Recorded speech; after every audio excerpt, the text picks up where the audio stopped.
us have come to hang out. Ah, okay. Sisi uko kwetu. It's pleasant, like it's nice. Indio, ni kama Indio, inaitwaje heaven kidogo. It's very nice. Okay. Sai, you need to come on camera because you know you have to do your spiel. And since you're on Facebook Live, let me be nice and proper. Good morning, the people joining us from this side, yeah, from the North American side, and good afternoon or good evening, the people joining from Kenya. Special mention again to Boniface for keeping good time. Thank you. When I get a gift, you're getting it. Welcome to this conversation. We're going to talk about process addictions.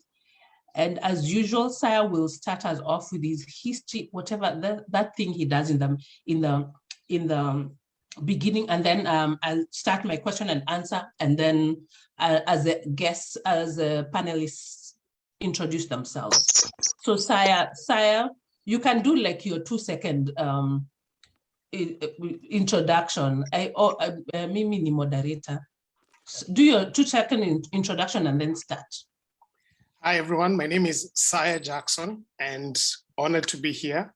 I am a human capacity development professional who is particularly passionate about working with individuals and institutions, navigating challenging transitions, and so that they can do it without losing voice, vision, or values. I do that as a coach, as a learning designer, and as a speaker. And it is my distinct honor to welcome you all today. So when you look at today's topic, it has a word addiction. If you remove the C in addiction, you get the word addition. And maybe at its core, that's really what we want to talk about, the things that we add to help us keep going. There's an English adage that says, a drowning man clutches even on straws. They may be sincere at their reaching out, but they're reaching out to things that are not able to help them. So normally we use this point to speak about history and stuff like that, but I didn't find much in African history that speaks to the question of addictions because, hey, there was no Twitter back then, there was no Facebook, there was no Instagram. And so today is just to invite all of us into leaning into all of this and ask ourselves this important question. Question number one is, what crutches are you using? What things are you using to support you going through difficult times? And are those crutches giving you strength, or are they just making you depend on the crutch? Then I think intriguing or important question to ask number two is, what lies have you told yourself that are keeping you hooked into whatever thing, process or substance, that is helping you navigate this particular situation? So today, no history, just a simple reminder that, hey, we need to bring all of us into all of this discussion. And I'm looking forward to learning from the experts as they unpack this whole notion of process and substance abuse. Back to you in studio. Thank you. I'm just confirming that noise is from your end. So once we are behind the studios, please just look into it. And so we'll start it off with Albert. What is process or behavior? What is addiction? Let's start with addiction. What is addiction?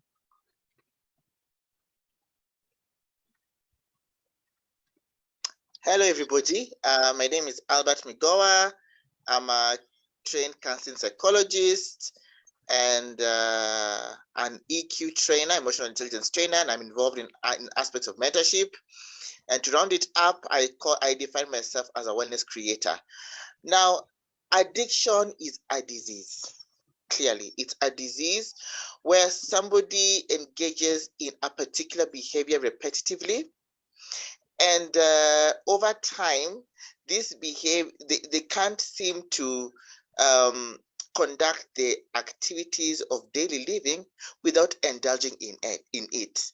And now that's how now the dependency begins. So for instance, somebody who is addicted to, let's say, alcohol or substance abuse, let's take alcohol in this case, for you to be able to even function effectively, you tend to, take a sip or a pint, in Kenya we call it kufungua lock, before you can actually conduct your activities of daily living.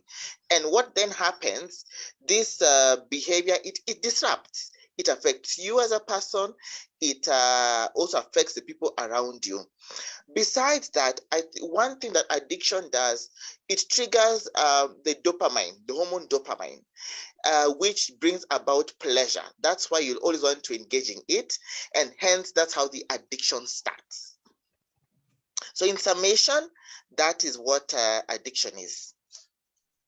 Austin, do you want to add anything? Okay, you introduce yourself and just add anything, and then now define for us what process addiction is, and why we are making the distinction between process behavior and drug substance abuse, and give us the correct terminology, because I'm mixed up in my head also. Okay, thank you very much. Good morning and good evening, everyone. My name is Thomas Austin Obulutsa. I am also a counseling psychologist. I studied psychology up to the doctorate level and currently working here in Nairobi. I've worked with addicts for the last 17 years, both in inpatient and outpatient settings. And so in response to your question, normally when you talk about addiction, we look at it in two ways. We talk about addiction to substances or drugs, and then we talk about addiction to compulsive behaviors. So when it comes to chemical substances or chemical addiction, as the name suggests, it's continued, or it involves the use of those substances, whether it's alcohol, tobacco, and other hard drugs. Whereas when you talk about process or behavioral addiction, we are talking about compulsive behaviors, behaviors that are persistent, behaviors that are repeated, and you'll find that as someone engages in these behaviors, there is no real benefit attached to it that you can say that this is why I'm engaging in this behavior. So we try to make distinctions in terms of two types of addiction: chemical addiction, or what others will call substance dependence, and then process or behavioral addictions. So that's the kind of distinction that we can make. Hope that is clear for you. Yes, it's very clear. Yeah. In my practice, what has happened is that a lot of times whenever we have had clients coming for counseling service, we always found the existence of both substance addiction and behavioral addictions. Or sometimes you find when someone is engaged in one addiction, they are at a higher risk of engaging in the other addiction. So like, for example, you'll find there are those who are engaged in problem gambling. There are those who are engaged in sexual behavior, compulsive sexual behavior. There are those who are addicted to the internet, which is something new these days. There are those who have compulsive buying. So you'll find as they have these behavioral addictions, there's always an accompanying substance use disorder that is that they present with. So you'll find, for example, someone who has a pathological gambling, a lot of times around 35% to 60% of those persons also are using a drug. Someone who's addicted to the internet, a lot of times around 40% of them are also using drugs or alcohol. Sexual behavior, those who are addicted to sex, again, you'll find around 60% are also addicted to a substance. So there's always that, how would you say, existence of, I'm having one addiction and it is putting me at a higher risk of getting another addiction. Over to you, Posa. Okay, and Albert, you're the one who brought in the dopamine. I want you to just Xerox this slide. That's what we used to use it a lot in school. The pain and pleasure dance, and then let's just talk about. Sorry, my slides are never arranged. The chemicals that this slide is horrible, but it's the chemicals of addiction. And if you can just talk about that pain and pleasure balance that we are trying to achieve through addiction. So maybe Albert, oh yeah, I can go first, then Albert. Okay. You can add. Yeah. Sawa. So. And if you have a better slide, you can put it up. I can remove my trashy slide. Normally, when we talk about addiction, as Albert had said, it's a brain disease, so to speak, meaning that the body organ that is involved mainly is the brain. So there are specific parts of the brain that are responsible for what we call reward, the reward system. So for example, when you do something that you find enjoyable, maybe you're hanging out with your friends, you're drinking a bottle of wine or using cocaine, the reward system now, that part of the brain releases neurotransmitter dopamine along with other neurochemicals. So contrary to popular belief, you'll also find that dopamine doesn't appear to actually cause feelings of pleasure or euphoria. Instead, it reinforces your brain's association between certain things and feelings of pleasure, driving you to seek those things out again in the future. So that is why you'll find if someone maybe took one cigarette the first time and it gave them a certain type of pleasure, they'll always go back to using other cigarettes looking for that pleasure that they experienced the first time. So that's the first thing about the brain when you talk about addiction is the reward system. So you can find time to read more about the reward system. The other terminology also that we normally talk about is cravings and tolerance. So as I was giving you the example of the person who takes the first cigarette the first time, it gives them a certain feeling. And now this feeling, normally doctors or counselors will say that you are having a feeling of euphoria. So because you are experiencing these feelings of euphoria, what happens is that you now start wishing to get that feeling. Now that wish of getting that feeling of euphoria, we call it cravings. So you crave for the substance or the behavior when you encounter the same, the same cues. Remember when you talked about the reward system and dopamine, dopamine is making association between the feeling that you are getting and the substance, or the feeling that you are getting and the behavior. So when you get triggers of these behaviors, you start having this craving. So for example, you have gone to a party. What happens in parties? Drinking.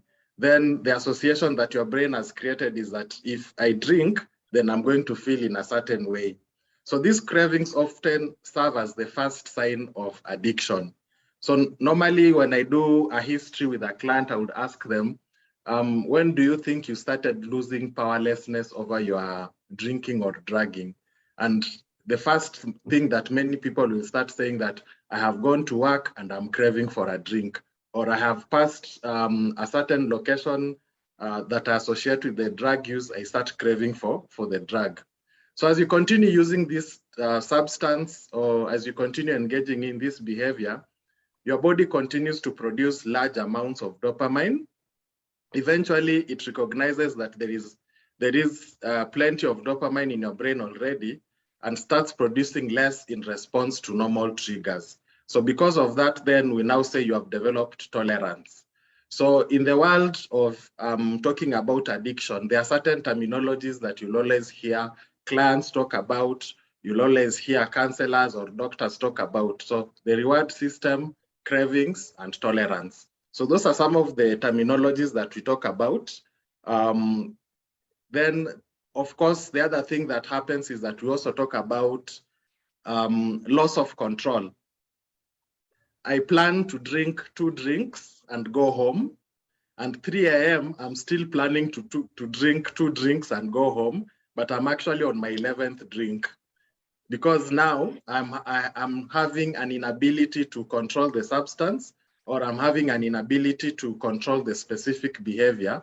And what happens is that it's like I'm trying to quit and I can't quit, because quitting really is about gaining control of what you are trying to, gaining control of the use or gaining control of the behavior. Then of course, as the person continues to engage in this behavior, they start to have disinterest in other activities. So you find your work starts to suffer, your relationship starts to suffer, your finances start to suffer, because now the interest really is in fulfilling the desires of the addiction as opposed to the other social or occupational responsibilities. Maybe Albert, you can add. Doctor, you've really given a very good overview of the aspect of addiction, tolerance. I think what I can say is that addiction doesn't just happen. Let me just put it like that. It is always a beginning, number one. But also what we need to be very wary of are the personal factors, individual factors, and environmental factors that contribute.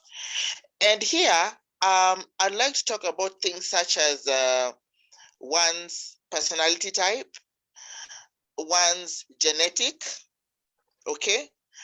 I would also like to also bring in perhaps the impacts it could also have on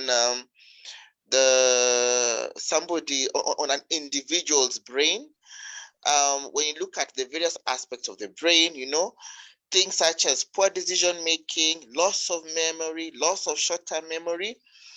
And I say that because now the person, I'm making specific reference now to if somebody is now engaged in such things such as alcohol and substance abuse.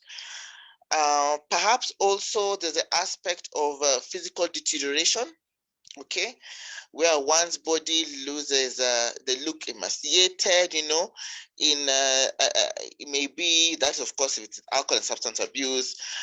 Maybe you end up wasting of one's individual resources or family's resources. Poor utilization of one's time, you know, where you spend too much time on an activity like the gambling addiction. And so for me, just really emphasize perhaps the individual factors that can lead to addiction, and the external factors. Yeah, thank you. If I may add. Okay, go ahead. So imagine you have sent your loved one to a rehabilitation center or to a counselor for help. So once the person comes to us and they have shown willingness to participate in the counseling sessions, one of the things that we do is that we ask them to write a life story. You're going to write a story about yourself, and we give you some guiding questions for us to be able to identify where, according to you, do you think your addiction stems from? Or where do you think your addiction started? Or when do you think your addiction started? So a lot of times when we read these stories, there are a number of things that we can be able to identify. As Albert says, one, we can identify the person has experienced emotional pain. Sometimes you could find maybe the pain they experienced is at home, it's at school. Sometimes it was early in their childhood or in their families of origin. So that is one of the things we identify. The other thing that we find is that because someone experienced pain, they start to crave for relief. They started to look for ways of dealing with this pain. And for some people, the way of dealing with this pain was to engage in either using of a substance or engaging in a behavior that then becomes problematic or becomes addictive. Now, after they have engaged in this behavior, as you listen to the story, a lot of times our clients will be saying, yes, I was able to get some pain relief, but this pain relief did not last. So what happened then? I had to go back to using the substance again in order to get the relief that I was looking for. As they continue to engage in this pain relief, getting the pain relief, going back, getting the pain relief, they also start to get negative consequences because of their behavior or negative consequences because of their addiction. For many people, young adults or adults in middle age will be hearing consequences at the workplace, consequences in their relationships, such things. Then again, because of that, of those consequences, they're getting more pain. Because of the more pain now, they end up using more. After using to get the relief, or as they engage in this behavior to get the relief, they start to get other feelings. So a lot of times our clients have also told us they start getting feelings of depression. Some of them will report they are ashamed of their substance use, or they are guilty about their substance use, and they go back to the beginning again when you talk about emotional pain. So we do this exercise where the person writes their own life story, and then also we ask their loved ones to write a collateral letter. So you know the way you can write a letter to somebody, dear so and so. So you are writing them a letter, and in this letter you are narrating to them how their addiction has affected you as a family member. We've also done the same with workmates, where, like, for example, people who are business partners, someone writes how the addiction of their business partner has affected them. And we use these two documents now, the life story of the individual and the collateral letter from their loved ones, whether it's their brother, their sister, their spouse, their workmates. We use these two documents to help them to start confronting their own addiction. And what happens with many people is that addiction, we say, is a cunning and baffling disease.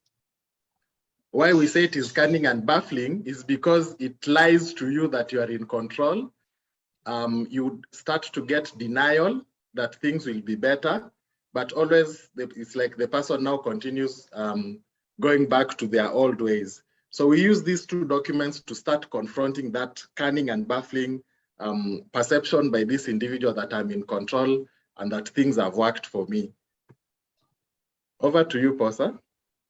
Thank you, and I think you've mentioned part of this cycle in your barua kwa mpenzi mama, pokea salamu. There's a reason you learned all that stuff, right? Yes. So Albert, are you able to add on to the cycle of abuse and what Austin has said? I think for me, when it comes to this, what I'd like to chip in is that there's also need for the person, how do I say it, either the family members or the friends or the person around this addict to really understand the addiction itself, the addiction and the addicts. I say that because I'll give a good example, like food addiction. Okay, here is somebody who is obese, eating burgers, chickens, and everything. And then there you are ordering the largest pizza in town. You know, you're not doing this person any good. So there's need for the caregivers, for the family members and the friends to really understand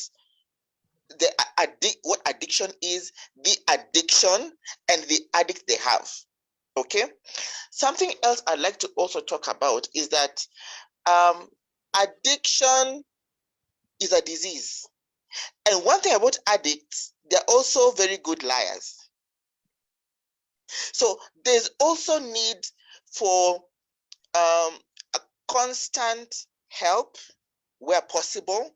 And in this case, if you can get the person a counselor who can work with this addict as they also engage you. I'll give you a good example. Let's take an example of cocaine addicts. many a times when cocaine addicts and other drug addicts, or including alcoholics, are in the process of recovery, there's always that relapse, okay? And this relapse tends to happen whenever there's a moment of pressure or pain, or they've at a point where by now they've really reduced the what do you call it, the intake of the substance abuse, but now a scenario has come in that they feel is frustrating to them, so they end up taking it, okay? And it's in that instance where an overdose happens. So having said that, there's also it's very important to be very aware that this person is sick. And they require a lot of attention, and there's need to safeguard the persons or people around this individual,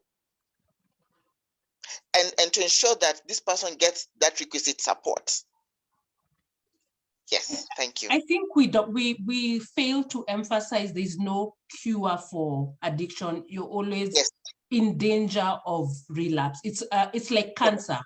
I'm sorry to say, but it's like cancer. You're never really cured. There's always the danger of relapse, and that's why you need to have, because addiction is a biopsychosocial part. The psychosocial part is very important.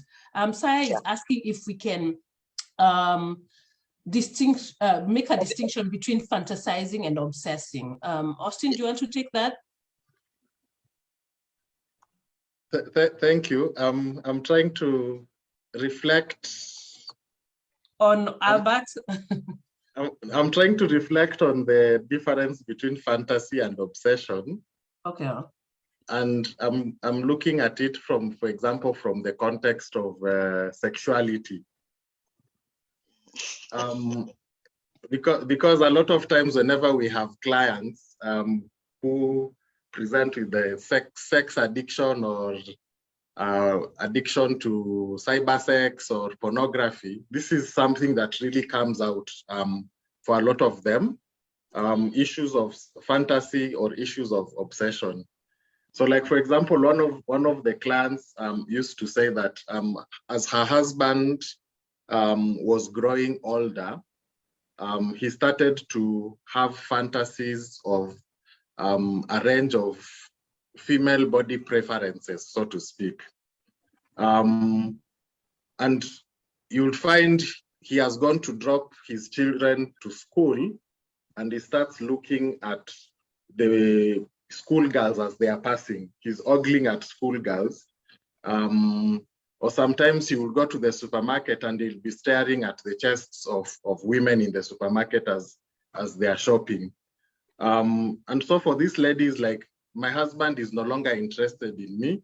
My husband doesn't find me as attractive as before. And it was really affecting their relationship. So with this kind of reflection now, the fantasy is mainly as this person is thinking. He's always thinking about this. Whereas for him, his obsession now was coming out when now he was acting out on what he was thinking about. So like now, he's thinking about young girls and flat-chested or petite women being attractive.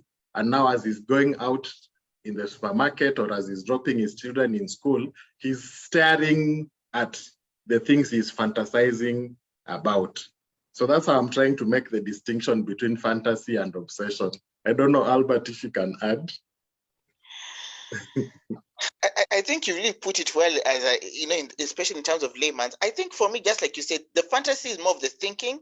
The obsessive part is more of the acting. You're obsessed, now you're acting. Like in your case, you need to sing. You think, for you, maybe you're sexually aroused by big-chested women. And now that's the fantasy. Then now, you then come across a woman who's big-chested, and guess what? She's your neighbor. Then what do? You then constantly are on her case. Okay? So I think for me, the obsessive bit comes more in the act. And I think the obsession now, it can also get very dangerous, I feel. Because when I'm obsessive over something, I possess it. It is mine, okay? No one should have it. No one should look at it. So in the event I come across somebody who I feel wants to have what I like, then that can rub me the wrong way, especially if I'm not well upstairs. Okay, and that's why I'm saying that when you hear somebody's obsessive, you need to be very scared because there's something not very okay with the person psychologically. And thank you. My other question is, what happens? Why are some individuals more prone to getting addicted? Like Saya and I, we are good children, were brought up in the same household. Yeah, I'm gonna use Saya because he's a better child than me, right? But I mean, with the same traumas, with the same genetic makeup mostly, right? You only ended up with a white person. I ended up with an extra X. But why would, in case Saya starts obsessing and getting addicted to, let me use alcohol, which he has never tasted, or no, or a behavior. Let's say he starts gambling, and it's courtesy of an emotional trauma he experienced.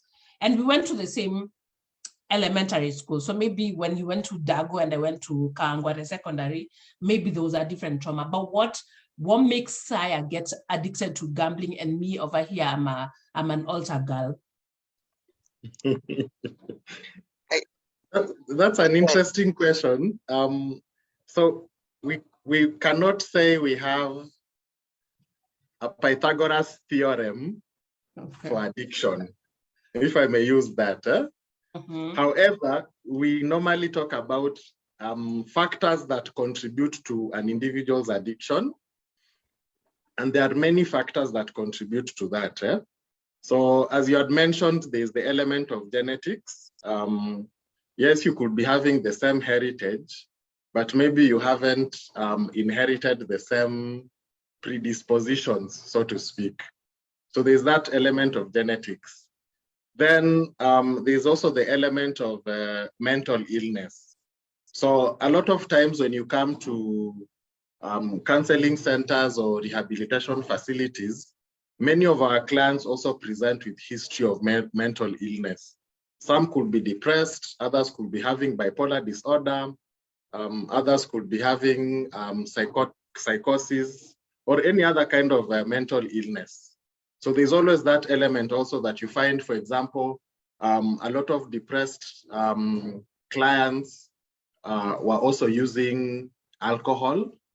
We also found a lot of cannabis users were also having a history of psychosis, so of schizophrenia, for example. So there's always that element of mental illness.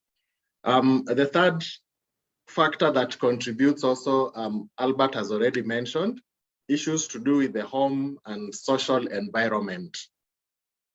The home and social environment. So, for example, in as much as you are members of the same family, you will be surprised that you don't have the same experience of that family. I am a seventh born. I know how to experience my family as a seventh born, but our firstborn has a different experience of that family. So that home and social environment also plays a part. Then stress is also another factor. How do we cope? Do we have the same coping skills? I know, like, for example, the buzzword these days, people talk about life skills, where we are training people to, how do you navigate through the different challenges of life? How do you navigate through the different processes that we need to engage in as living beings? So stress, how do we manage stress in our lives? Again, you'll find that all of us have different coping skills for managing stress. Some of us are able to eliminate stresses from our lives. Others are able to just manage the stresses in their lives. Then, of course, as you've already mentioned, is the issue of trauma, abuse. So there are those who, again, we find because they needed to cope with their trauma or abuse, they then engaged in addictive behaviors or they started to use substances. So those are some of the factors. I don't know, Albert, if you want to add more on that. Maybe I would maybe I'd also like to add throw in there the mass media, what people see on TV. I'd like to throw in also peer pressure as a reason. Also experimentation. Sometimes you just want to try. To know how it feels like smoking or it feels like drinking. Then one thing leads to another. Okay. What else would I like to say? And maybe perhaps just the fun thing about addiction, there's a way in which also your esteem comes in. So when your esteem, I think that's also linked to what Dr. was saying about depression. When your esteem is also low, that can be a problem. When you feel that, when you feel overwhelmed in the sense that maybe you're a person who, let's say, has a lot of means, and everybody is looking at you for support. It could be your friends, it could be your family, and it gets very overwhelming. Then sometimes that can also make you predisposed, especially as Dr. just indicated a few moments ago, if you don't have the positive and the right coping mechanisms. I want us to think, because this is a process addiction, that we'll tackle the drugs next week. And because we are looking at the surnames, mostly Kenyan, what are we seeing out there? What are the processes we are struggling with? And if we could discuss the psychosocial, the social bit of it. And I'm going to throw in an example, and Safaricom can come at me, but the Fuliza and betting online, that I want us to discuss that. And so can we discuss the process addictions we are seeing, the social bit that is contributing to them, and how to catch, the obvious, you've neglected yourself, you're not working. We can get that there's something off with you. Tutasema ako na kakitu kanamsumbua. But how do we catch the subtle ways that addiction is getting to someone? And then we will tackle Shiro's question. Nimeongea Kiluya. Umejaribu. Umejaribu. Acha nione kama nilielewa swali yako vizuri. So, maybe first I will say from experience, and then Albert can add. So because we are counselors, then we can talk about who has come for help concerning what. So from my experience, I've had clients who had problems with food. In Kenya? In Kenya, yes, in Kenya. In Nairobi, to be precise. So problems with food, problems with sex. So you can say sex addiction. I've also had a few clients who have been addicted to television. You can call it TV addiction, or someone is binging on series after series after series after series. They are missing work, they're missing school, they're missing deadlines. Their relationships are suffering because they are always on the television. Recently, I had a client who thought they were addicted to Facebook.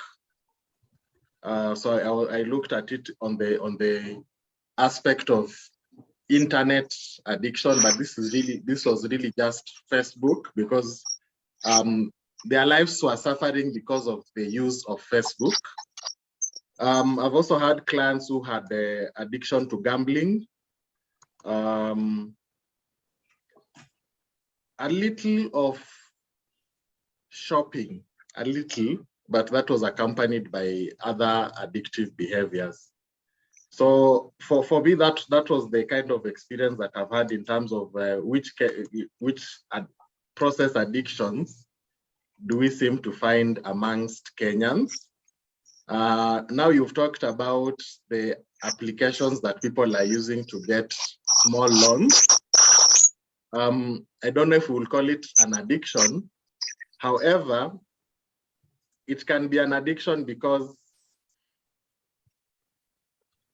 if I'm using the applications to get loans, is it mood altering, or am I using it because I need to fulfill my social obligations of providing for my family or providing for myself? If it is mood altering, then we can be able to say that it is addictive. So that's for me is the beginning of my experience in terms of process addictions amongst Kenyans. But a lot of times, what I've found is that many of the people who presented with process addictions also presented with possibility or likelihood of substance addiction. So there's always that kind of possibility of both addictions being at the same time. Okay, yeah, wait, just give me a minute. So the discussion we had about Fuliza, just bring the English over here because you know mine is horrible.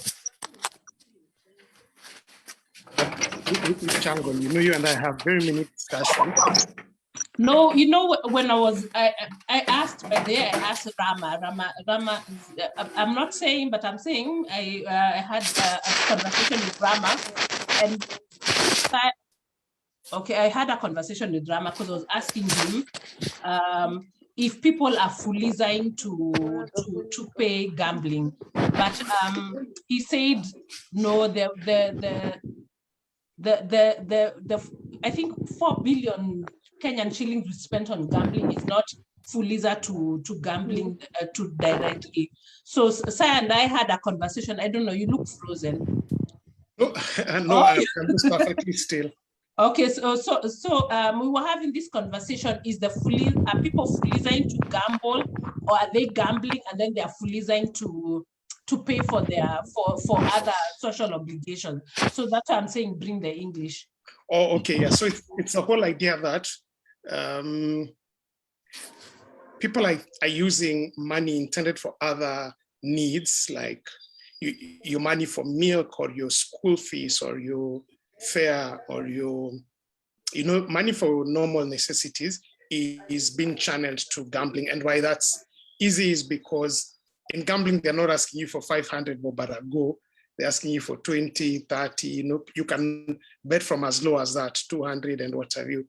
And once guys have sunk the money in gambling, as almost inevitably does, a mixture of shame and convenience. Shame, like if my dad has given me 2K for my fare for that week and I have gambled it away, I am either ashamed or afraid of asking him. And so the easy way is convenience now kicks in, which is I can use digital credit. And in the Kenyan setting, that's either Fuliza, Branch, Tala, that you now go borrow to do other things. So when I think the analytics are being run, it looked like I'm using Fuliza money to pay my rent, or I'm using Fuliza money to do something that looks legit. But when you go behind, you realize the original money or the original holes were poked in because of gambling. Yeah, that was that's for me setting the thing. And then now you can ask the question. Okay, Albert, just comment on the train of thought Austin had and the Kizungunized thought I had that Saya has aptly put. Okay, for me, what I think is happening, especially in the Kenyan context, is that Kenyans, in a way, are slowly getting accustomed to the aspect of credit. Okay, and if we look at our society, for the longest time, we've been mostly a cash society. So, for instance, when I go to the supermarket, I will buy bread with 50 bob. So I know I'm going to purchase items based on what I have. So now you then have this these platforms that now can give you money. Okay, so I feel there's also some level of lack of knowledge on the purpose of this platform, such as Tala, because to your point, I mean, when you go and let's say Fuliza 20,000, okay, now you Fuliza 20,000, I don't need to gamble. Remember, that's not your money. Okay, what does that mean? It means you have to pay that money, and failure to which any single monies that come through that phone of yours or that device of yours, Fuliza picks it. So then what then happens? You get into the habit of getting different phones with different SIM cards. That's the trend. So you tend to avoid paying. So for me, it is a symptom of a bigger problem. One, the lack of knowledge of how to handle credit, and two, some aspect of financial management.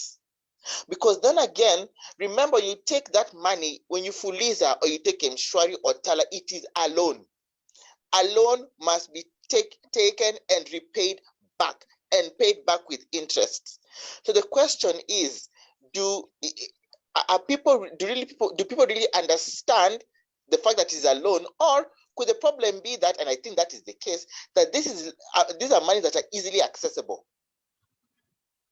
So you just go to your phone, go to the app, and you Fuliza. And remember also the current socioeconomic situation. Things are tough. People are jobless. People are unemployed. People are underemployed.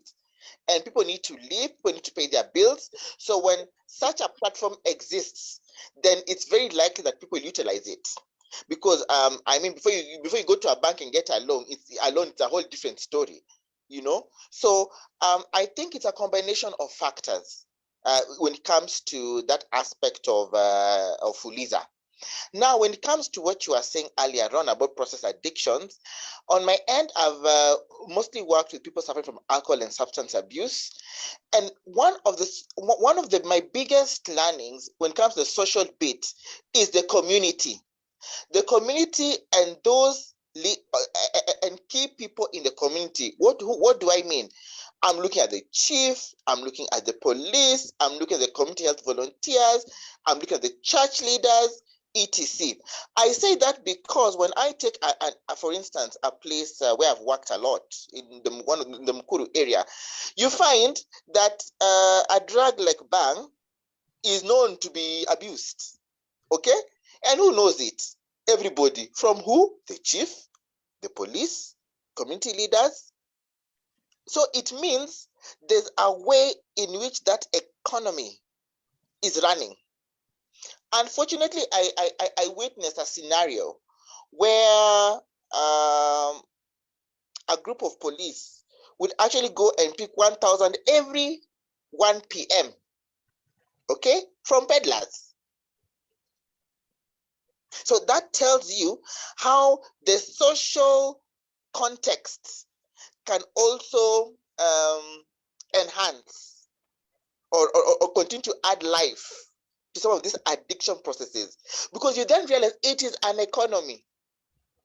It is an economy. That's why before you go in with a solution, you must really understand what the context is to inform whatever solution you want to give. And what process addictions are you seeing in the are we still calling them slums? In the slums and in my people in Nyamasaria and Shibungo, what process addictions are they the same across from Runda to Huisero? Is it the same process addictions we are seeing in Kenya? I think they vary depending on site in terms of the specific informal settlement. But having said that, I think that general process addictions, some of which have been mentioned by Daktari, but I can tell you for certain, alcohol and substance abuse is very, very huge. I remember a report was done some time back during COVID in 2020. Do you know what was the most purchased item in the supermarkets in Kenya? Alcohol. What? Alcohol during COVID. That tells you something. Okay? And one of the things that COVID did, I think, of course, the frustrations and all, people began drinking. And I remember one of the news items, I think it was in early 2020, women were saying, okay, now for once, at least we're seeing our husbands come home early. Yes, they are coming home early, but they're drinking where? In the house. But yes. Wasn't that a case of just that the pubs were closed at that time and you could be arrested? Very true. That's very true. But my point is this: the intensity of alcohol as an addiction process. Which is the same case we are seeing here. East Africans, including the Somali community, there's a huge alcohol and drug problem, and we'll discuss this next week. My other question was, the obvious signs of addictions are there. Like, we know you're on something. What are the subtle addictions? How do I pick out my children, my nephew, my niece is addicted to a substance or a process early on before it becomes kizungumkuti? So let's take the example of internet addiction or sex addiction. And we try to look at the signs of a potential addiction problem. So one of the signs is the issue of time. How much time does the individual spend engaging in the behavior? How much time? So you do like a timetable or a diary, and the person is to count or to record how much time they spent engaging in their addictive behavior or thinking about their addictive behavior. You'll notice that if there's a potential addiction problem, the individual will be spending large amount of time engaging in the behavior. So that's one of the first signs. The other sign is about the effect of the behavior. So as I engage in my behavior, am I getting negative consequences? So is it affecting my daily life?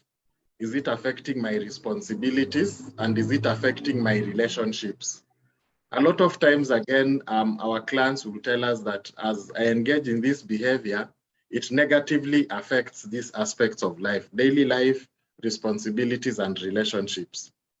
Then the other sign is about hiding the behavior or lying to people about the behavior.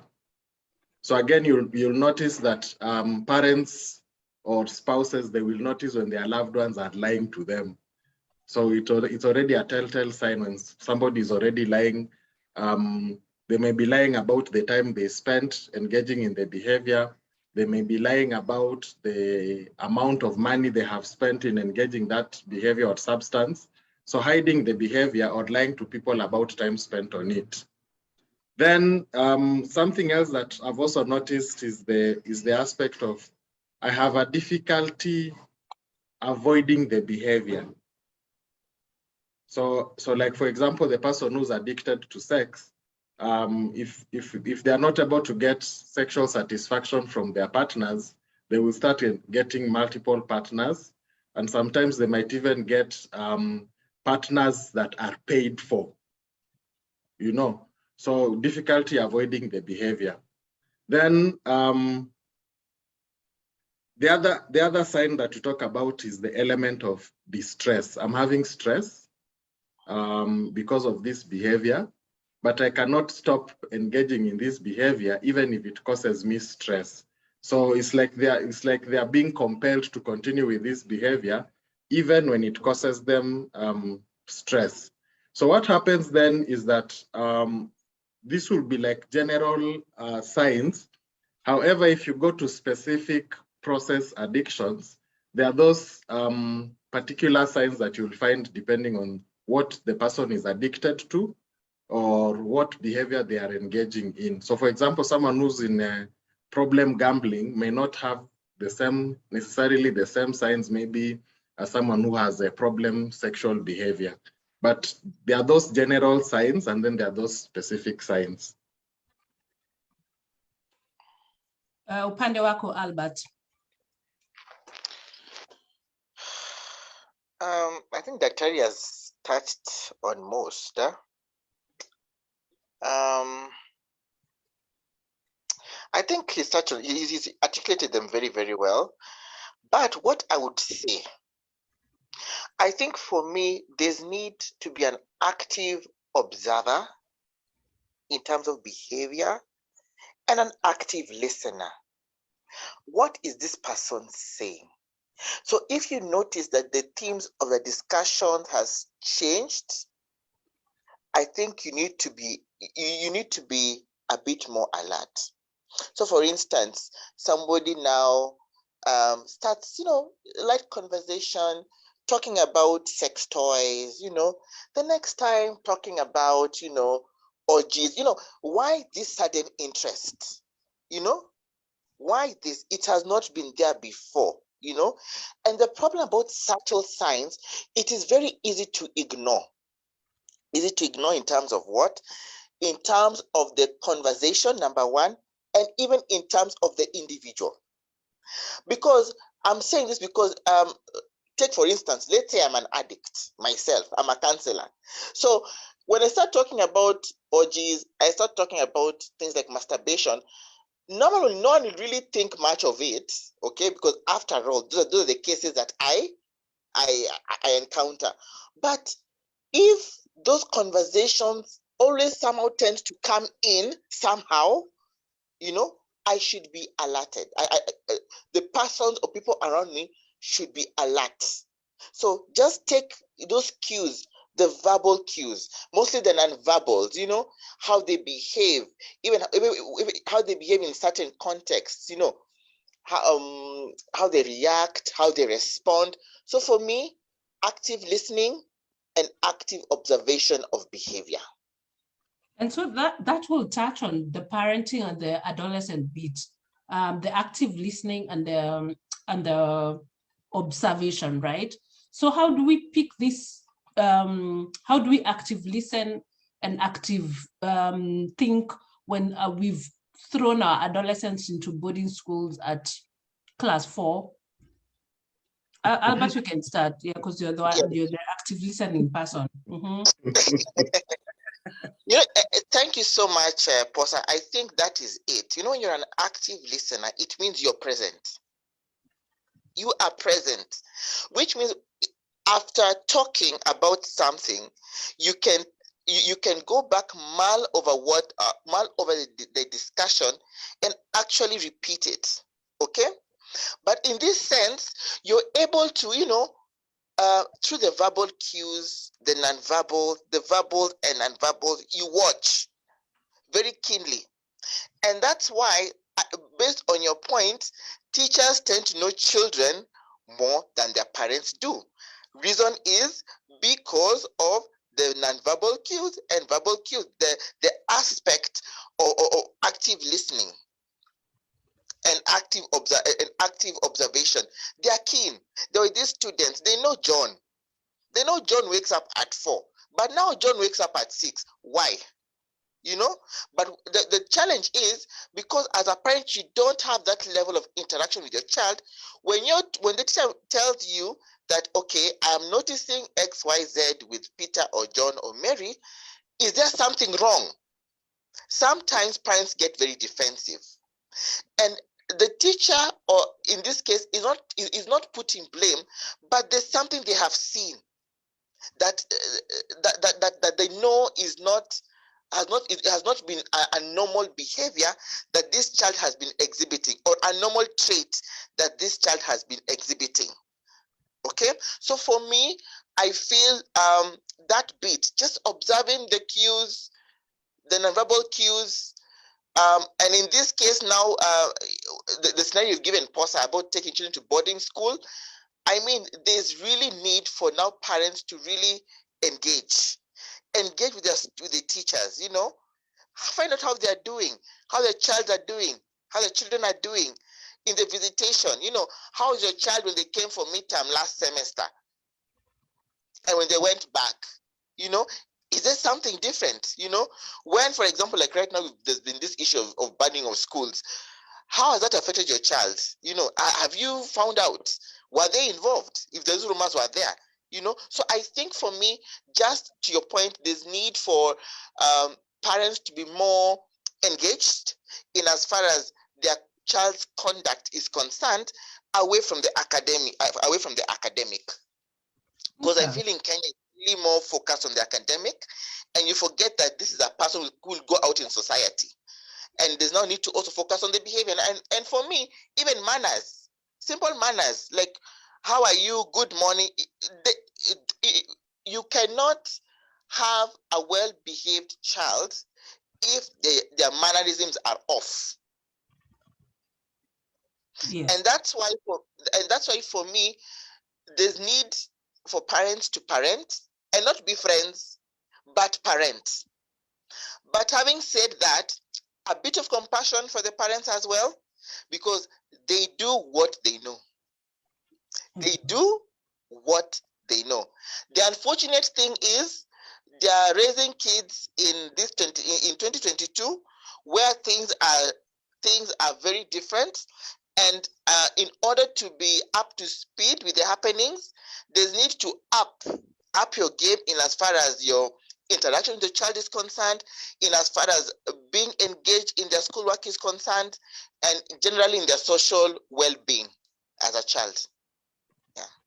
So are we seeing an increase of? I mean, we had when I went to Form 1, we had yellow maize. I remember our first cup of porridge was yellow, and that was because there was hunger, there was strive.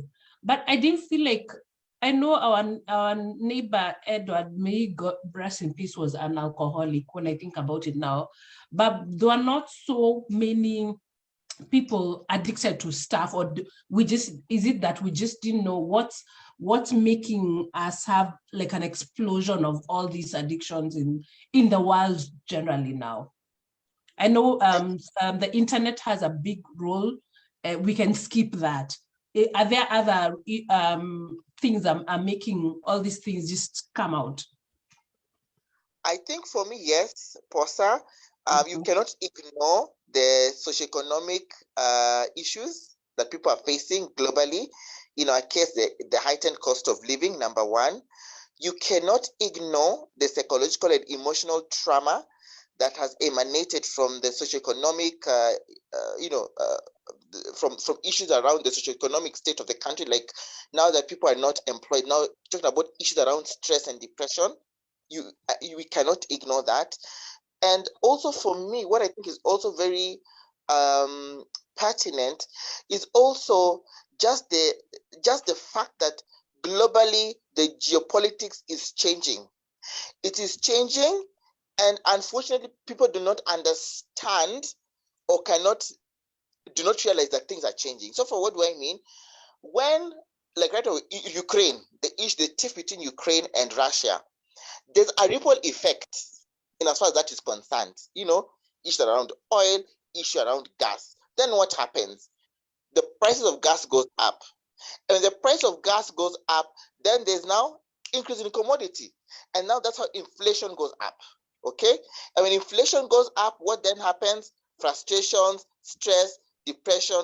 Now we have the emotional and psychological disturbances, which can then now lead to alcohol and substance abuse.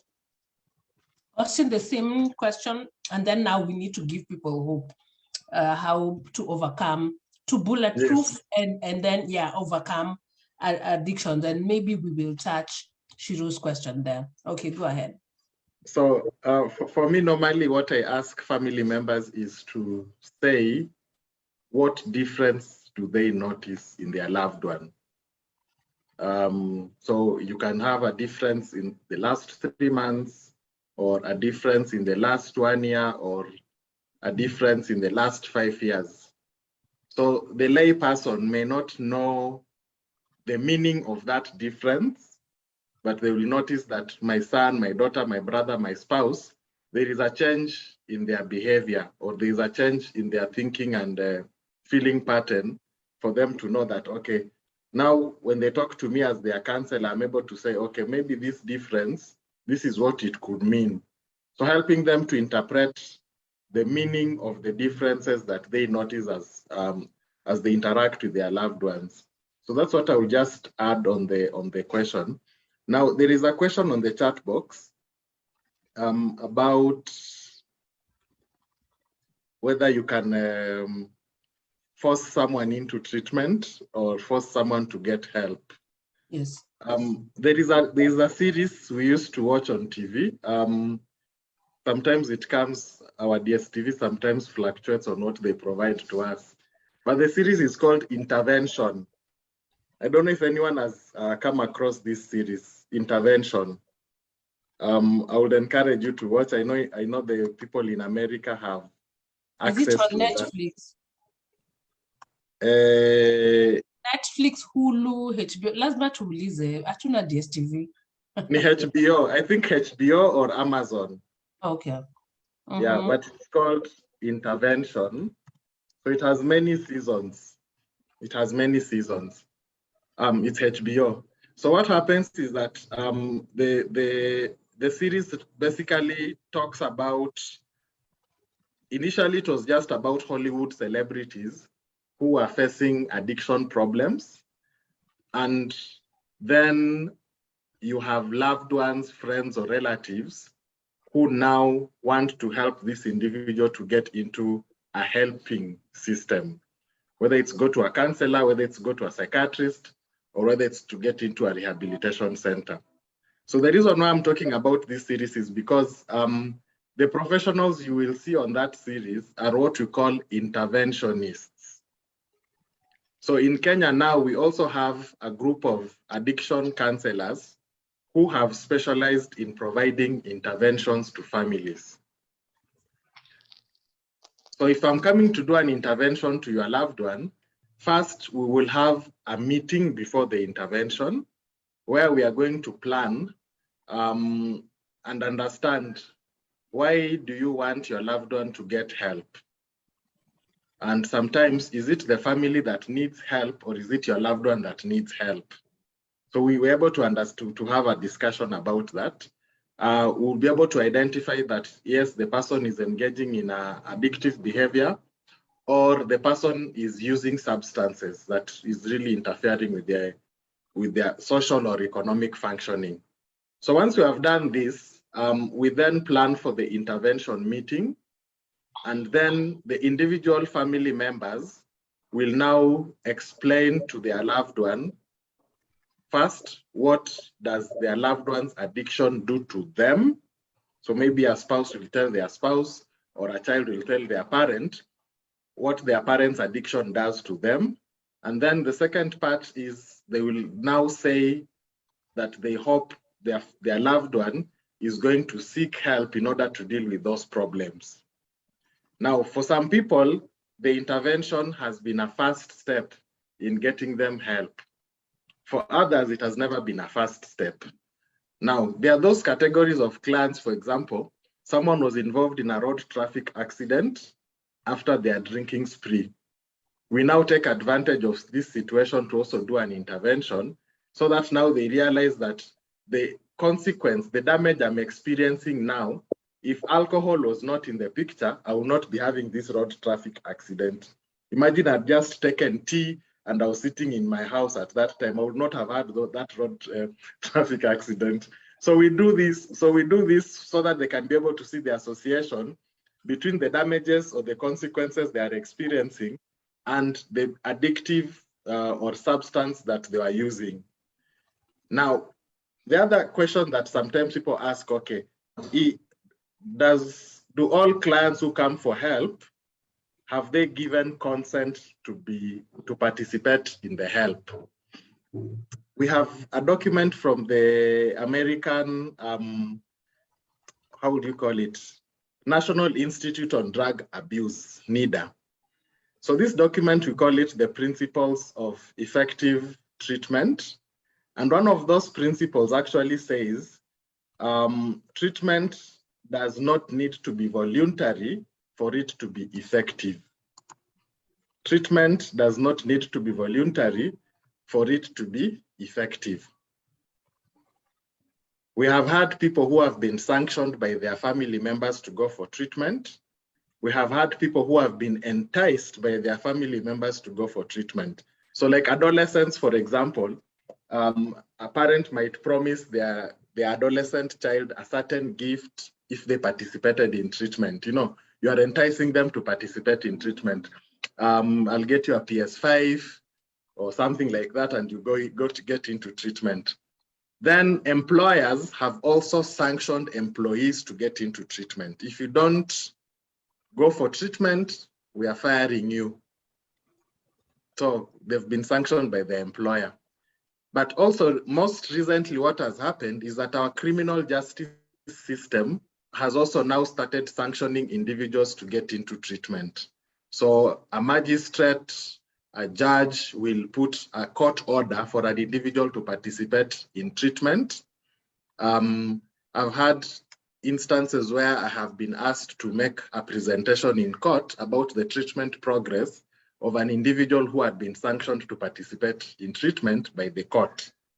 So regardless of how someone entered the treatment, whether it's through sanctioning, enticement, being forced by the employer, or being forced by the court, once you have landed into the treatment facility, once you have landed into the counseling room, the treatment does not need to be voluntary for it to be effective.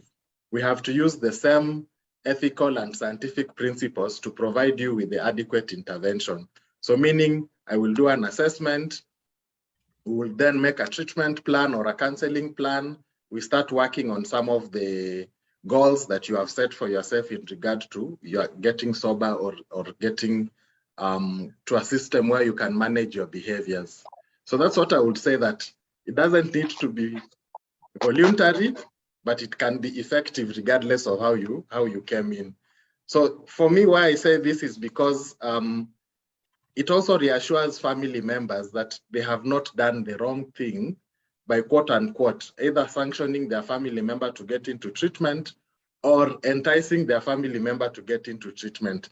Because once they land at the treatment provider's service provider's place, the service provider has all the principles, either through science and also through ethics, for them to be able to provide them with the service that they need.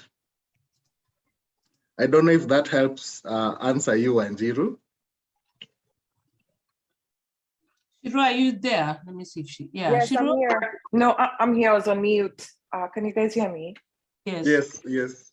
Yeah, no, that's a good, I actually wrote that down.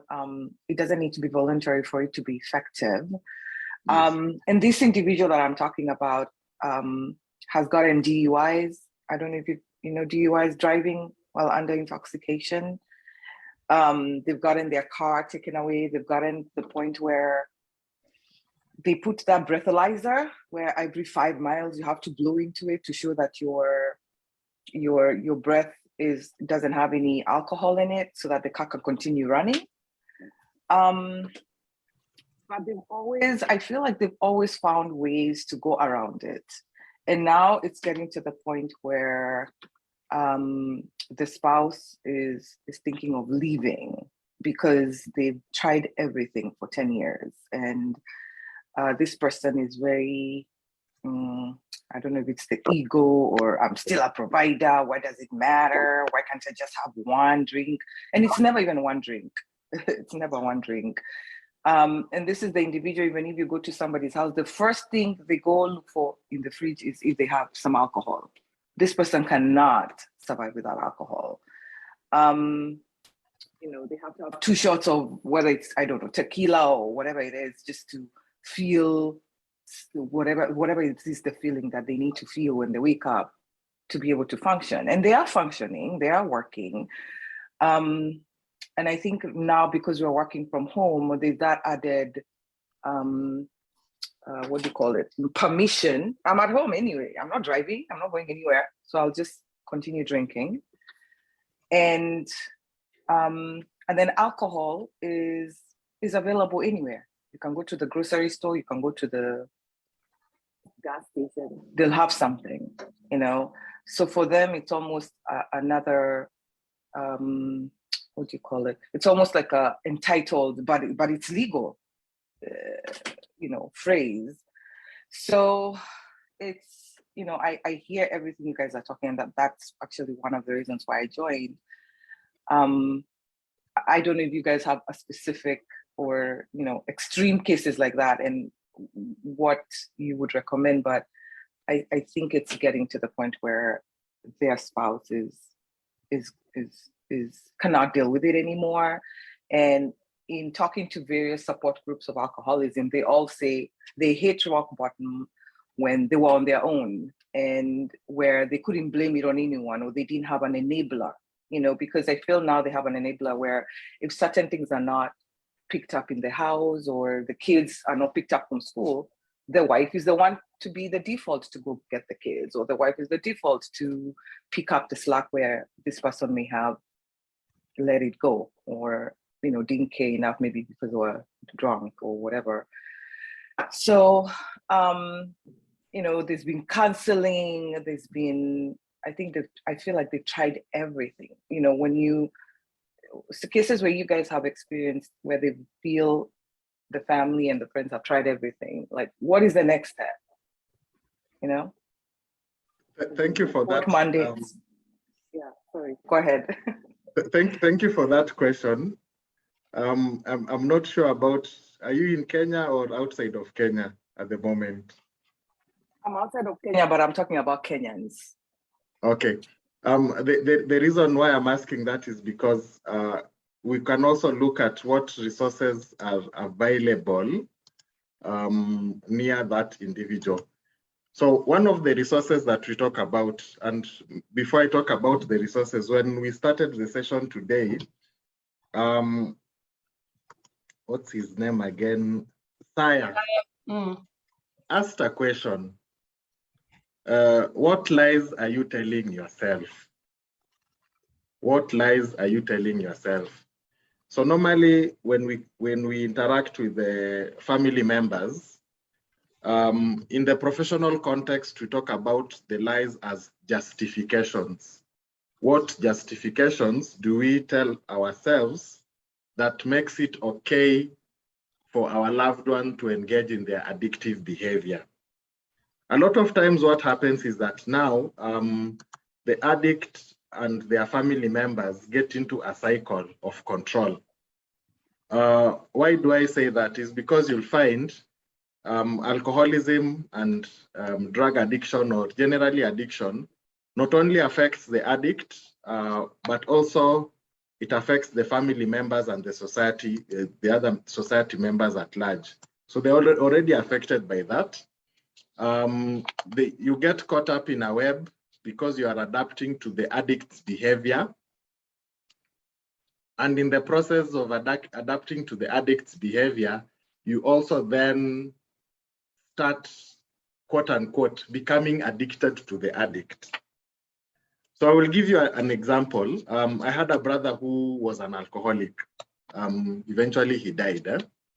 And we transferred him from Nairobi to the village, thinking that by transferring him from the city to the village, then we are controlling his addiction.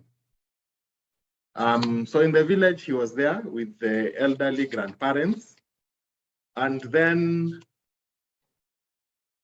his addiction picked up. So now he's no longer buying alcohol in bottles. He's now buying alcohol from the village, changadens and buzadens that are made in the village. He started selling things from the homestead to sustain his addiction, so to speak. At one point, I visited and I found the home people have changed. So for instance, if you served him food on a melamine plate or a glass plate, he will sell the food plus the plate in order for him to get money for his alcohol. I found my grandmother serving him food on pumpkin leaves. So you can imagine everyone else is eating on plates, but this young man has been put for food on pumpkin leaves. And I said to my grandmother, you know what? In as much as you are dealing with this situation, the best way you know how, maybe it's time for us to start thinking, how do I and intervene for her to also receive her own counseling, so to speak. So one of the things that we try to engage for many family members who are living with addicts, for many family members who have loved ones with alcoholism, is for them to first start getting their own help, going for their own counseling. Because first we need to understand what behaviors do I need to change, or what decisions do I need to make, or what problems do I need to solve as I'm dealing with or as I'm living with this addict. For some people, their relationships become irreparable. And then, of course, the counselor is able to help them to reflect on how to separate from that relationship, or how to entice the other person, or how to sanction the other person to participate in treatment. So the reason I was asking in terms of where you are, because in Nairobi, we have facilities that provide a family support program. In the family support program, the family members are presented with information about addiction, information about treatment, recovery, information about the interpersonal dynamics that happen in relation to addiction, recovery, and treatment. You also are presented with the knowledge on understanding the recovery process and how that recovery process also affects current relationships and future relationships. We are also able to provide the family members with accurate information about the effects of drugs. And most importantly, the reason why we encourage family members to participate in such sessions is for them to learn to take care of themselves. You learn how to take care of yourself, because a lot of times when you live with an addict, self-care becomes second. All your adjustments, all your behaviors are focused on how am I reacting or responding to the addict in our life, and we forget about really taking care about ourselves. Then, of course, it also gives the opportunity to meet other family members, so that one can be able to learn, okay, what have they, what lessons can I learn from other family members who have gone through similar issues? You may find maybe someone else was able to set boundaries with their family members and it worked. Maybe someone else was able to separate with their family and it worked. Maybe someone else was able to do an intervention and take their family member for help and it worked. So family members are able to share with one another their experiences and their lessons. And of course, one of the things that happens is that family members realize that, oh, it's not just our family that is going through this challenge. There are also other families that are going through similar challenges, and we're able to learn from each other and to support each other. So meaning that a response in this meeting may not give the Pythagoras theorem, but the important thing is that are you able to, or rather, is this person able to get in touch with a professional who can help them to focus on how to deal with this situation? So that's what I would say. I don't know, Albert, if you have anything to add in regard to that question. I think you stated it very clearly, Dr. Ari. Shiro, are you content with Austin or Tumchape? No, I mean, I first of all, I appreciate your expert advice. You know, this is something you've dedicated your work into, and this is something that is actually impacting families in a positive way, and even the addicts themselves. I think the situation I'm talking about, and that's what I wanted to know, if you've seen where no matter what they've tried to do, there's not been any help, or that there's not been any progress. If anything, it's gotten worse. I think it's gotten worse over the years. And then I think COVID hit, and then we're at home and even got worse. And again, like I mentioned, there's a sense of entitlement because this person is the provider or the main financial provider of the house. That has not stopped throughout the whole time. And I his health has been impacted, but I think it's reached a point where it's like, you know what, we have tried everything, and if we have to move on away from this, we're moving on with a clean heart.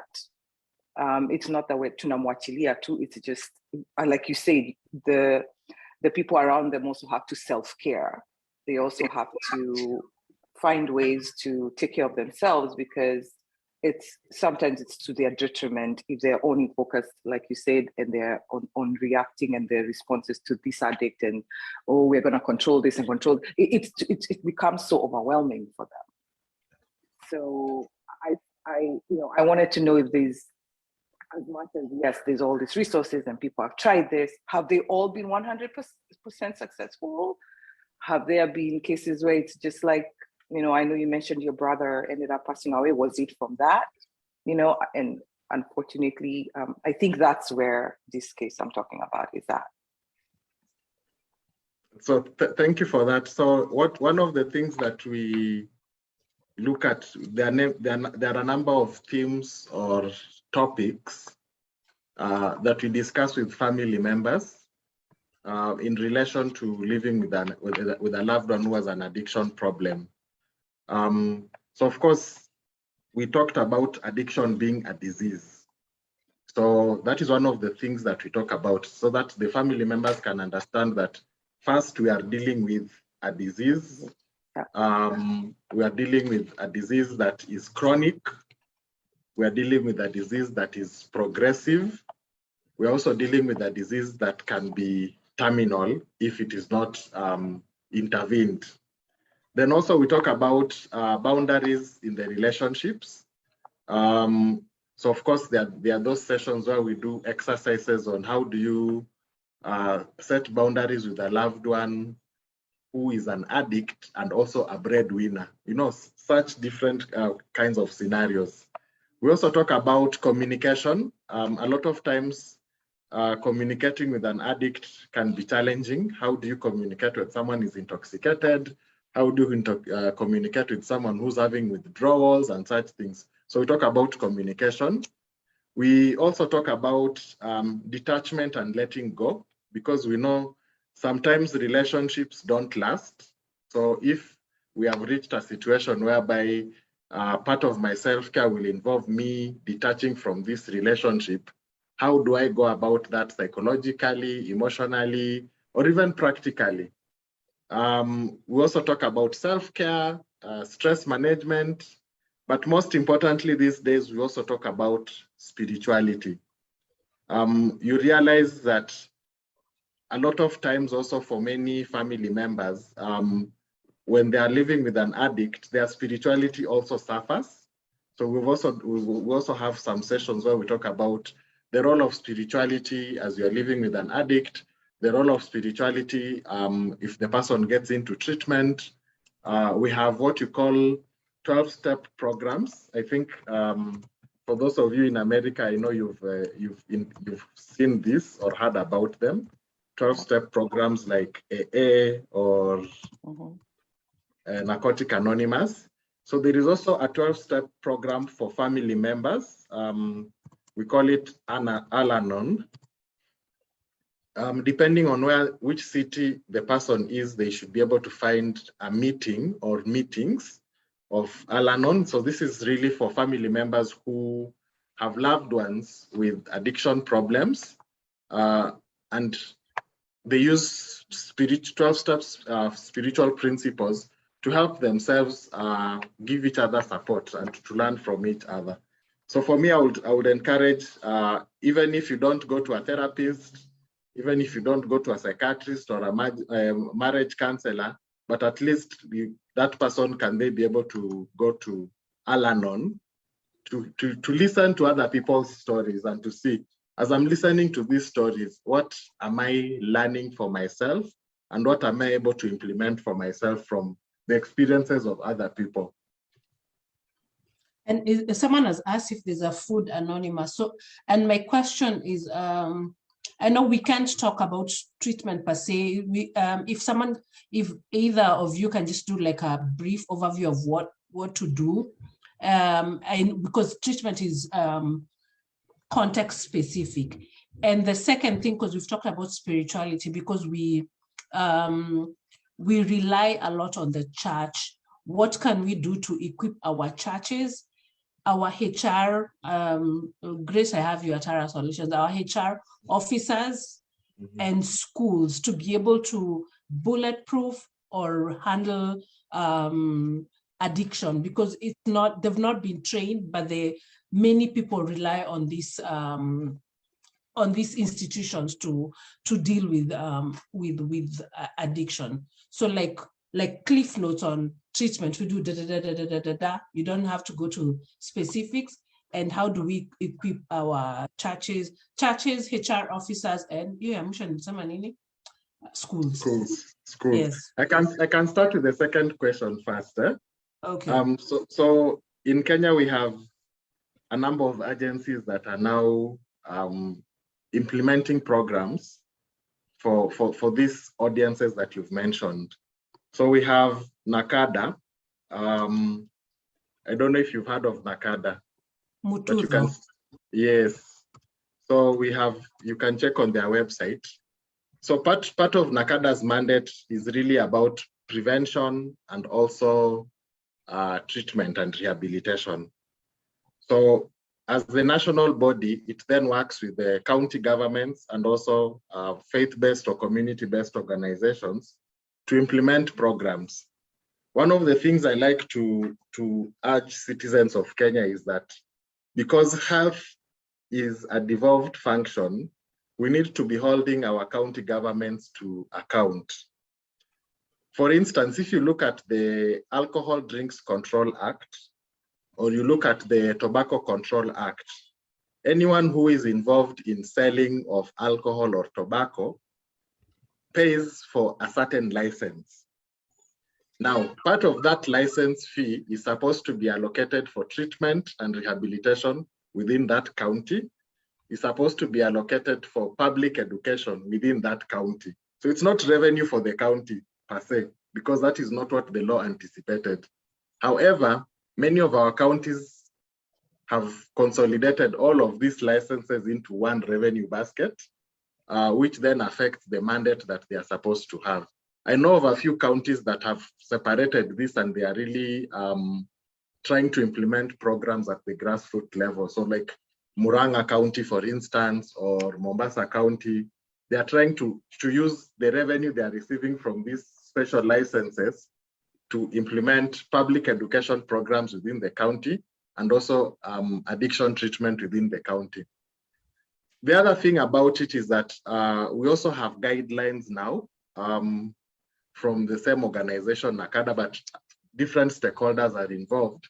So you find guidelines for school interventions. So we have a national guideline for school intervention. We also have guidelines for workplaces. So for example, each workplace, we are required to have an alcohol prevention committee at the workplace.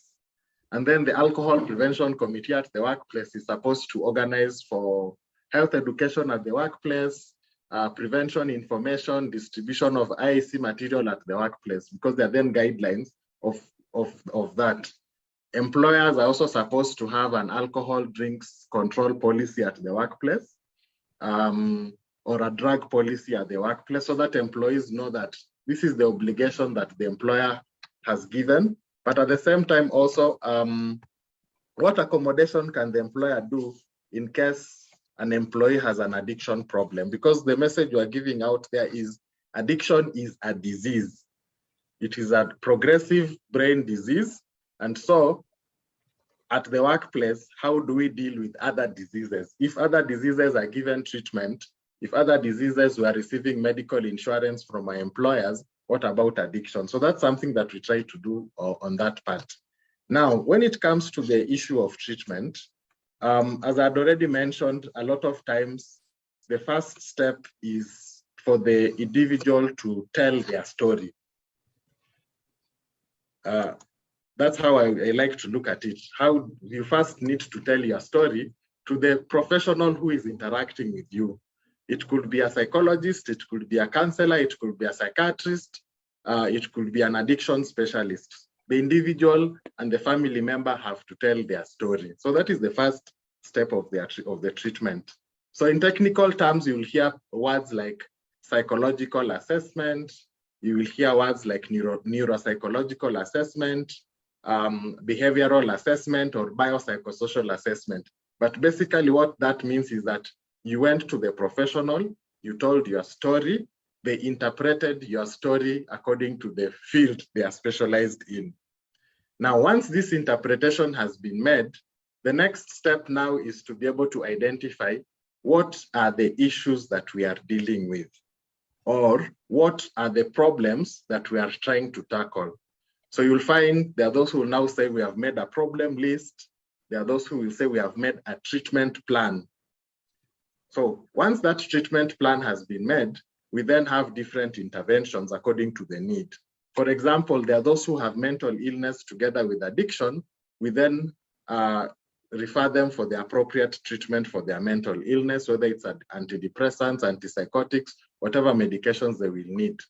Then there are those who now will come to the counselor, and many of our counselors will use what we call cognitive behavior therapy, because they want to teach their clients how to recognize triggers and how to learn coping strategies for dealing with the triggers.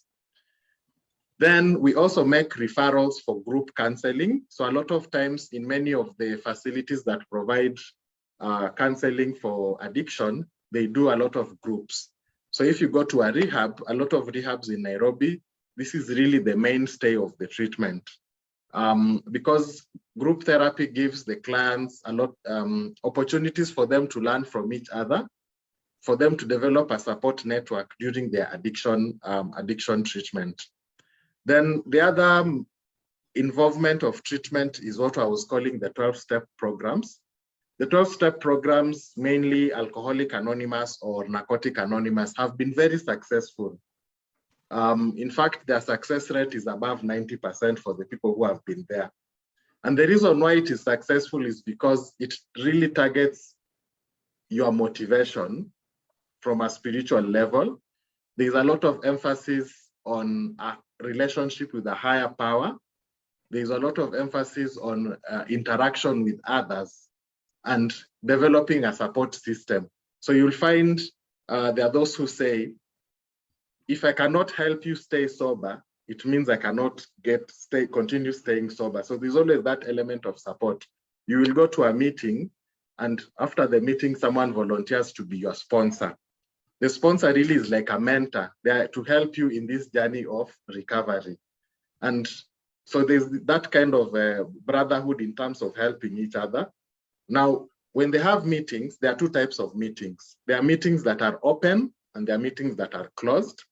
Open meetings are open to anyone who can go and listen into the meeting. So for example, a spouse, a parent, a child can participate in an open meeting.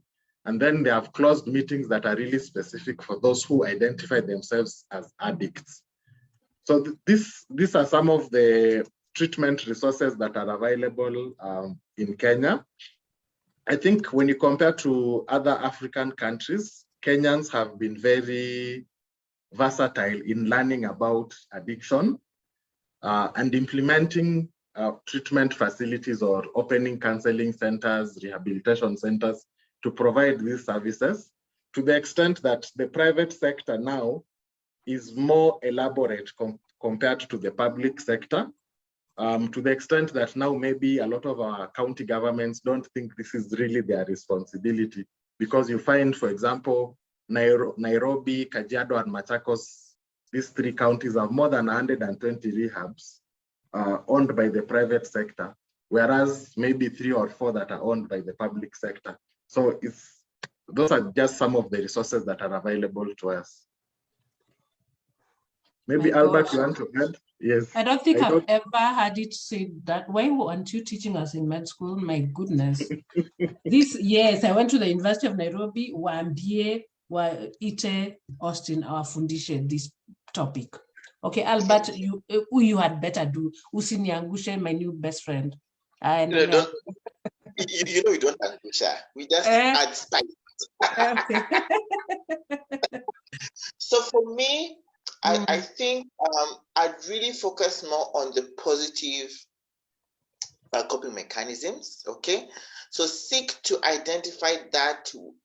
And for me, in this case, just as Dr. initially mentioned, when you know your triggers, okay, figure out how best you can handle your stressors, because we go through stress.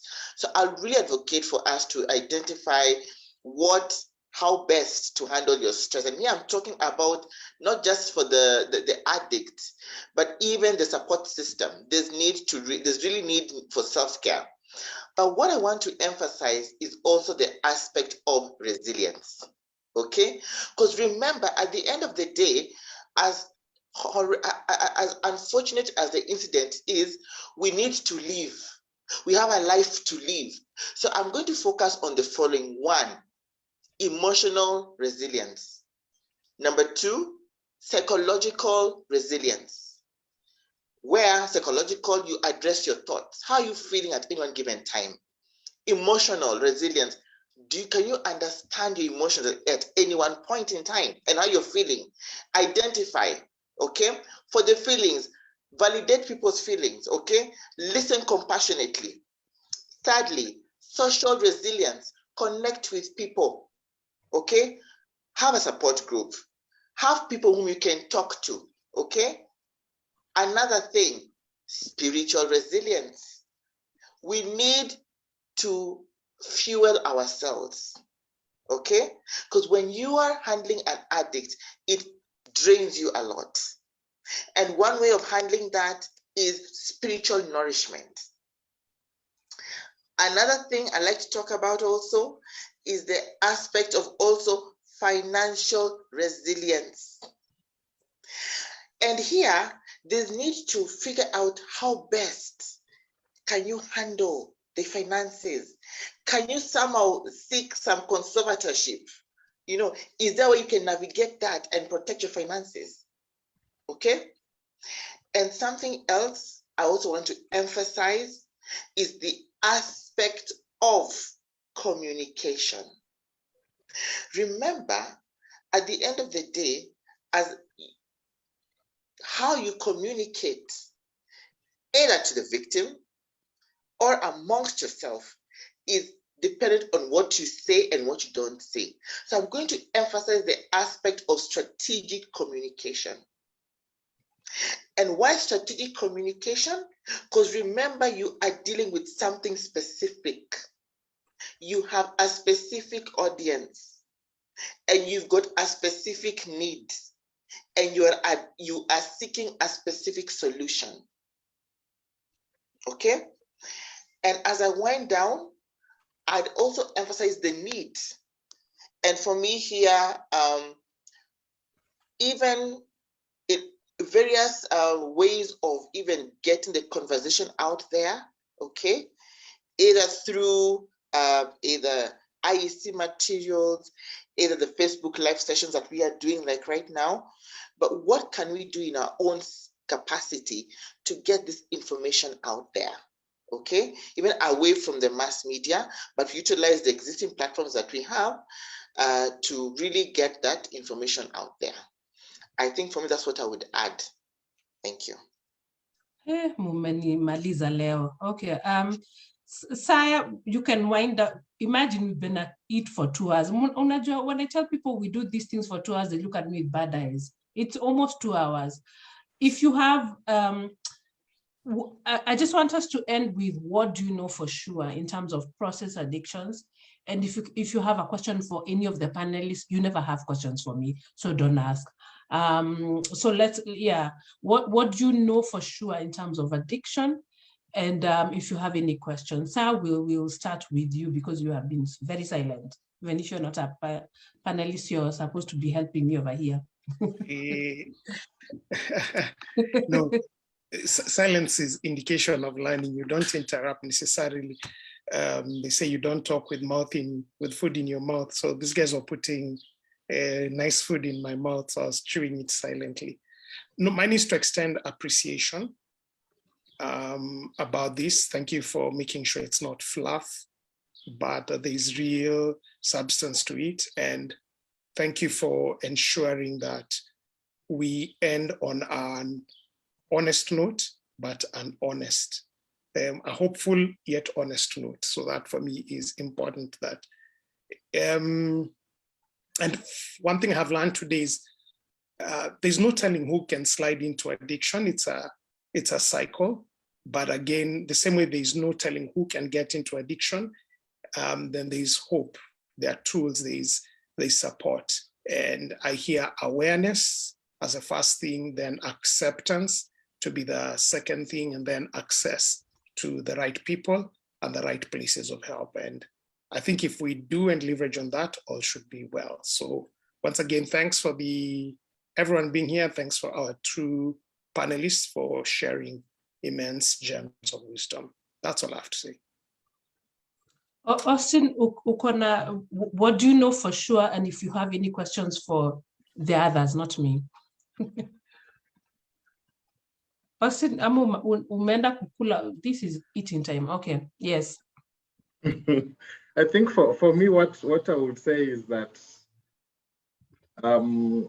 if you have friends or relatives who have challenges with addiction, there is help out there. And sometimes the help that you will get will be specific to the needs that your loved one is presenting with. So for me, I would emphasize that there is help out there.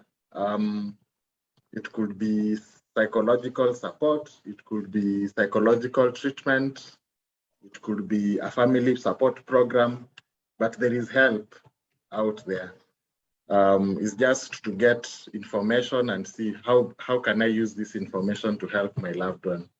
So for me, I would emphasize that. Of course, within the scientific community, process addictions are sometimes confusing because they may not have like a specific diagnostic criteria. But I always emphasize, you notice a difference in someone's life, that difference is causing them problems or pain. Can I seek someone who can help them to deal with that difference? So yes, help is out there. It's just about getting information on where to give this person that help. So I would really emphasize on that. Over to you. Albert, and then alafu nitasema asante na kwaheri. Albert, go ahead. Thank you very much, Postas. For me, it's really more for the support system. I'll encourage you to really take care of your self-care and your overall well-being. I would encourage you to remember the 5 pointers I gave you as far as resilience is concerned, because at the end of the day, we need to come out of this that much stronger, and we need to succeed. One thing I'd like to let you know, not all battles of addiction are won, okay? Especially when it comes to alcohol and substance abuse. Sometimes some people pass on through overdose, or just they can't control the urge. I think don't let that really affect you. I know it can, but the thing is, just know you did the best that you can. So do the best that you can. Let's remember these are our brothers and sisters. Let's give them that concern. Remember that addiction is a disease. Whether you're a functioning addict or not, you are sick. So let's remember it's a disease and let's treat it as such. But above all, love yourself. Give yourself a pat on the back, because every stage is a struggle. Remember, addiction is a lifelong thing. Thank you. Thank you. Addiction is a lifelong thing. It's a chronic disease. It's akin to cancer. We are always in remission. So we need to keep fighting the battle. We may lose the battle. I think people need to know that. We may sometimes lose the battle, but many, many times we win. And we need to give hope. We need to bulletproof our people. I'm still calling out Safaricom and Fuliza because their corporate social responsibility to Kenyans is to stop this madness. For anyone who works for Safaricom, that's my pet peeve. At least KBL really tries to put out the information on alcohol, but Safaricom is enabling this and they need to be called out. That's my pet peeve. It should get out there. Thank you very much. I have learned more than I learned during my psychiatry rotations. Thank you, Albert. Thank you, Austin. We will see you next week we are doing the part 2 of this there, because you noticed we focus on the behavior part. We will go to the Mihadarati part, which is a whole different story, and we'll have one more additional guest. I will send out the flyer. It's gonna be on the Authentic Dialogue page, and everyone else who gets same way you get this link, you will get it. Unless you have a burning question, ninasema kwa heri. Watu wa Kenya, I hope you enjoy your dinner. The rest of us, we are gonna eat lunch. Thank you and bye-bye. You can leave at your own pleasure. Thank you and bye. Thank you. Karibu. Thanks. Thank you.